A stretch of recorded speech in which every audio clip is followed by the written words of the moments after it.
रोजगार जितना सृजन होता है उतना से ज़्यादा आबादी बढ़ जाती है। तो ये जो गैप जो है रोजगार का और जनसंख्या का, वो कभी ख़त्म नहीं होगा कि देश के युवा जो हैं रोजगार मांगने वाले नहीं बने, रोजगार देने वाले बने। और प्रधानमंत्री देखेंगे किसी कड़ी में प्रधानमंत्री जी ने मुद्रा योजना का ये स्कीम का लॉन्च किया कि देश के युवा को लोन मिलने में कोई परेशानी तय नहीं होता है, उसका शीर्ष नेतृत्व तय करता है। तो पैनल में जिसका नाम जाएगा उसको मिलेगा टिकट। जय हिंद दोस्तों, मैं विवेक रंजन, आप देख रहे हैं सच न्यूज़। भारत में लोकसभा चुनाव की तैयारी जोरों शोर पे है, सभी पार्टी अपने तैयारी में लगे हुए हैं। आज हम मुजफ्फरपुर के सांसद अजय निषाद जी के पास आए हुए हैं, इनसे पूछेंगे कि मुजफ्फरपुर लोकसभा क्षेत्र में ये क्या विकास किए। फर्स्ट ऑफ ऑल सच तक में आपका स्वागत है। धन्यवाद। आप मुजफ्फरपुर लोकसभा क्षेत्र के लिए क्या विकास किए? देखिए, यहाँ पर हमारे प्रयास से एक नया NH मिला है 527C, जो मझौली से चुरोड़ तक जाती है। लगभग हमको लगता है कि 1200-1400 करोड़ का ये काम है। दूसरा, कैंसर हॉस्पिटल का निर्माण हुआ, जो सुपर स्पेशलिस्ट हॉस्पिटल है उसका उद्घाटन हुआ। यहाँ पर पासपोर्ट ऑफिस, पटना के बाद दूसरा पासपोर्ट ऑफिस यहाँ मुजफ्फरपुर में ही खुला। लगातार आप देखे होंगे कि जो भी सरकारी कई योजनाएं हैं उसके भी लॉन्च करने के लिए हम लोग प्रयास रहते हैं। और जो भी काम है जनता के हित में, और जो हम लोग का निधि उधि है वो तो 100% हम लोग खर्च करते ही हैं। और जनता का जो भी समस्या होता है उसको भी दूर करने का प्रयास करते हैं। प्रधानमंत्री ग्रामीण सड़क योजना हो, चाहे मुख्यमंत्री ग्रामीण सड़क योजना हो, तो जहाँ जहाँ लोग को लगता है कि यहाँ की सड़कें ख़राब हैं, अगर वो संपर्क करते हैं तो उसको भी बनवाने के लिए हम लोग पहल करते हैं। मुजफ्फरपुर के युवा बेरोजगारी के त्रस में हैं, उनके लिए आप क्या किए? देखिए, पूरा देश में जो भारत का जनसंख्या है वो हिसाब से अगर आप देखेंगे तो पूरे विश्व में दूसरे नंबर में है और बहुत जल्दी पहले नंबर में ही हो जाएगा। रोजगार जितना सृजन होता है उतना से ज़्यादा आबादी बढ़ जाती है। तो ये जो गैप जो है रोजगार का और जनसंख्या का, वो कभी ख़त्म नहीं होगा। फिर भी नरेंद्र मोदी भारत के पहले प्रधानमंत्री हैं जो सार्वजनिक मंच से ये कहे हैं कि देश के युवा जो हैं रोज़गार मांगने वाले नहीं बने, रोज़गार देने वाले बने। और प्रधानमंत्री देखेंगे किसी कड़ी में प्रधानमंत्री जी ने मुद्रा योजना का ये स्कीम का लॉन्च किया कि देश के युवा को लोन मिलने में कोई परेशानी नहीं हो जो अगर रोज़गार करना चाहते हैं। अभी जो प्रधानमंत्री जी ने विश्वकर्मा योजना का लॉन्च किया है, जिसमें 18 जो कुशल श्रमिक हैं उनको प्रॉपर ट्रेनिंग, उसके बाद उनको 15,000 रुपये का किट, उसके बाद मोदी के गारंटी पे उनको लोन भी उपलब्ध करा रही है। तो कहीं ना कहीं जो है लोग को, प्रधानमंत्री जी को लग रहा है कि जनसंख्या जो हिसाब में बढ़ रहा है उस हिसाब में हम रोज़गार नौकरी नहीं दे पाएंगे। आप देख रहे हैं कि दिन पर दिन बड़ी कंपनियां हैं वो भी नौकरी में जो है क्षतिग्रस्त कर रहा है। लोग स्किल जो है लोग हैं उसी को ज़्यादा प्रोवाइड कर रहे हैं। अब पहले में आप देखते थे 4th ग्रेड की नौकरी था, वो भी ख़त्म हो गया। तो कहीं ना कहीं प्रधानमंत्री का जो सोच है उस पर भारतीय युवा भरोसा भी कर रहे हैं और उसका लाभ भी ले रहे हैं। बहुत सारे युवा कहते हैं कि मोदी सरकार हमको रोजगार ही नहीं दी, इस पर आप क्या कहिएगा? आप जब उसका सर्च करेंगे, जो प्रधानमंत्री का जो स्कीम सब जो लॉन्च हुआ है, जैसे प्रधानमंत्री आप मुद्रा योजना का बात हम करें तो उसमें लगभग 22 करोड़ या 24 करोड़ लोग उसमें आप फ़ायदा उठाएं, तो उसको आप कैसे नहीं मानेंगे? अगर आपको ज़रूरी है कि जो भारत में सरकारी नौकरी कर रहा है उसी को आप रोज़गार मानेंगे। और कोई आदमी अगर व्यवसाय करने के लिए प्रधानमंत्री प्रमोट कर रहे हैं, अगर वो काम कर रहा है तो उसको आप रोज़गार में नहीं जोड़ेंगे, उसको भी जोड़ना पड़ेगा। स्वास्थ्य के क्षेत्र में मुजफ्फरपुर में क्या विकास किया आपने? स्वास्थ्य के स्पीड में आपका कैंसर हॉस्पिटल मिला जो कार्यरत है, उसका सुपर स्पेशलिस्ट हॉस्पिटल भी है, वो भी आपको लगता है कि अप्रैल में चालू हो जाएगा।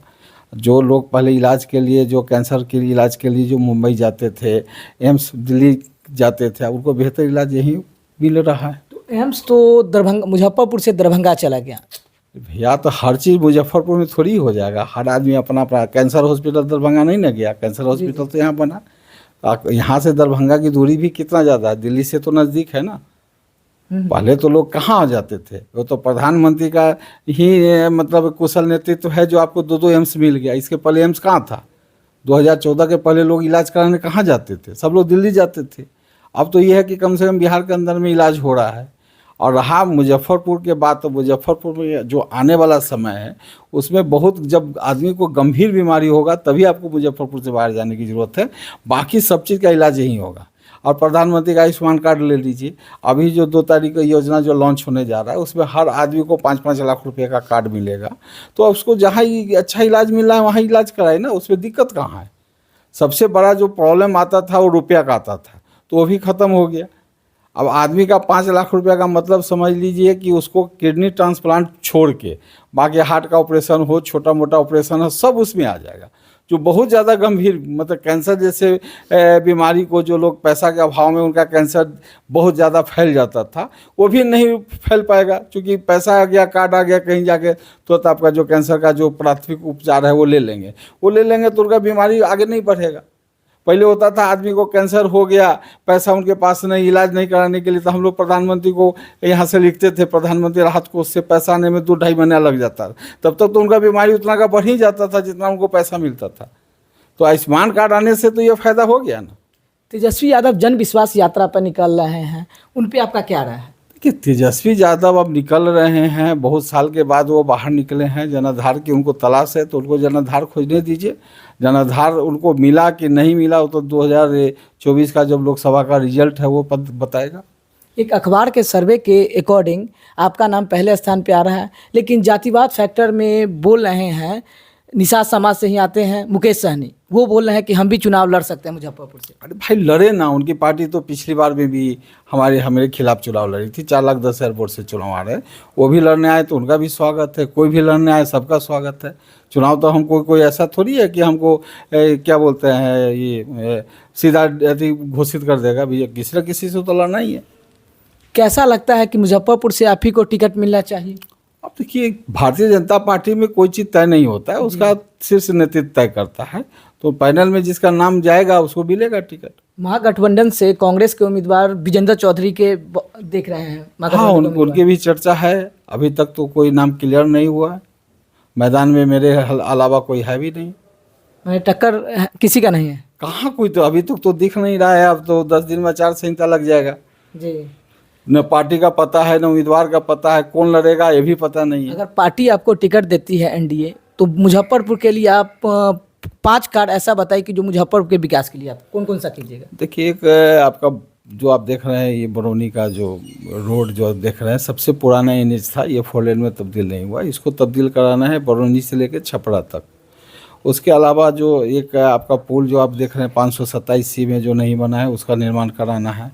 अतलार पुल का जो है मामला वो भी लंबित है, उसको भी, हालांकि वो राज्य सरकार के अधीन है, लेकिन अब तो अब हमारी ही सरकार हो गई है, तो उसको भी एक पूरा कराने का लक्ष्य। हालांकि ये 2019 के चुनाव में भी इसको प्राथमिकता रखे थे, लेकिन दुर्भाग्यवश ये पूरा नहीं हो पाया। अड़ाई कटरा दोनों, मतलब समझिए कि वहाँ चचरी का पुल बहुत ज़्यादा अड़ाई कटरा में है, इस पे आप कैसे देखते हैं? देखिए, उसमें क्या है, ग्रामीण परिवेश में पहले था कि मुख्यमंत्री सेतु योजना, तो मुख्यमंत्री सेतु योजना जिस समय चल रहा था तो हर विधायक अपने अपने क्षेत्र से एक पुल का डिमांड करते थे तो माननीय मुख्यमंत्री दे देते थे, लेकिन अब वो भी योजना बंद हो गया है।